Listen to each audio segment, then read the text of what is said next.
Hai Sobat Finance, gimana kabar kalian semua? Semoga kalian gak kena scaring effect ya setelah pandemi ini, apalagi di tengah gejolak ekonomi dunia yang sekarang ini terjadi.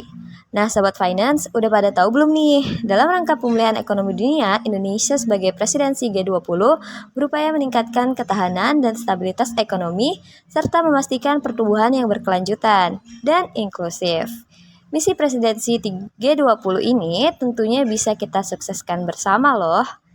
Di tengah pemulihan ekonomi dunia setelah pandemi COVID ini memang menyebabkan scaring effect atau kecemasan yang mempengaruhi psikologis pelaku ekonomi dalam mengambil keputusan untuk kegiatan ekonomi. Untuk itu, kita perlu mempertimbangkan keputusan dengan matang karena keputusan yang kita buat akan berdampak pada masa depan perusahaan. Tentunya, keputusan dari pihak manajemen perusahaan sebagai pihak internal dan investor sebagai pihak eksternal di sini sangat berperan penting dalam kestabilan dan keberlanjutan perusahaan.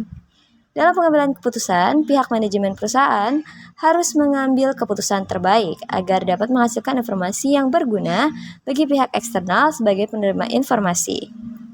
Keputusan terbaik ini tentunya melalui proses pengambilan keputusan yang matang. Untuk itu, tahap yang harus dilakukan pihak internal dan eksternal adalah yang pertama, penentuan tujuan, kedua, identifikasi masalah, ketiga, pengembangan alternatif, keempat, evaluasi alternatif, dan yang terakhir adalah penerapan keputusan. Mari kita lihat bagaimana startup Bonge mengatasi masalah. Startup Bonge mempunyai tujuan membuat perusahaan yang lebih stabil dan berkelanjutan. Masalah yang dihadapi adalah laba yang dihasilkan startup Bonge terbilang tidak besar.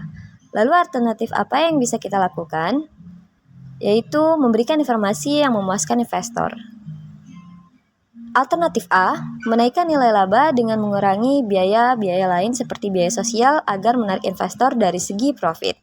Dan alternatif B yaitu melakukan peningkatan pertanggungjawaban sosial dan lingkungan perusahaan yang berimbas pada reputasi perusahaan. Lalu selanjutnya kita akan mengevaluasi alternatif, baik A dan B. Sama-sama mempunyai konsekuensi. Dengan memilih pilihan A, investor yang tertarik akan laba yang besar akan cenderung memilih keputusan ini karena implikasinya instan dan tidak mengeluarkan biaya yang banyak, namun konsekuensinya adalah mengabaikan aspek sosial dan lingkungan yang mana berdampak pada stabilitas perusahaan di masa depan. Lalu alternatif B, konsekuensi baiknya adalah dapat memberikan dampak reputasi yang baik bagi perusahaan sehingga kedepannya akan memicu profit bagi investor dan menjaga stabilitas ekonomi perusahaan. Namun konsekuensi buruknya adalah membutuhkan waktu yang cukup lama dan mengeluarkan biaya lebih. Dari evaluasi tadi bisa disimpulkan bahwa konsekuensi negatif yang ditimbulkan pilihan B jauh lebih banyak. Namun menimbang tujuan dari startup Bonge yang ingin membuat perusahaan yang stabil dan berkelanjutan, maka alternatif B lebih tepat. Walau mengorbankan aspek positif lainnya demi aspek positif yang satu, tetapi ini sesuai dengan tujuan dan kebutuhan startup Bonge. Pada intinya, keputusan manajerial yang baik adalah bukan keputusan yang aspek positifnya lebih banyak, tetapi keputusan yang sesuai dengan tujuan dan tentang pilihan apa yang konsekuensi negatifnya bisa ditolerir dan juga pilihan mana yang aspek positifnya bisa dimaksimalkan perusahaan. Dan hal ini nggak berlaku bagi pihak perusahaan aja sebagai pihak internal. Kita, Sobat Finance, sebagai penerima informasi dan investor juga harus bijak dalam mengambil keputusan berinvestasi. Peran akuntan juga sangat penting di sini dalam mengatasi hal-hal seperti yang startup Bonge tadi hadapi. Kalau saja pihak manajerial mempunyai pengetahuan yang baik tentang dampak pertanggungjawaban sosial ataupun kita sebagai penerima informasi tahu betapa pentingnya informasi tersebut untuk keberlangsungan perusahaan, maka kita akan lebih bijak lagi dalam mengambil keputusan berinvestasi. Namun sayangnya selama ini komunikasi tentang pengetahuan bisnis hanyalah sekedar profit.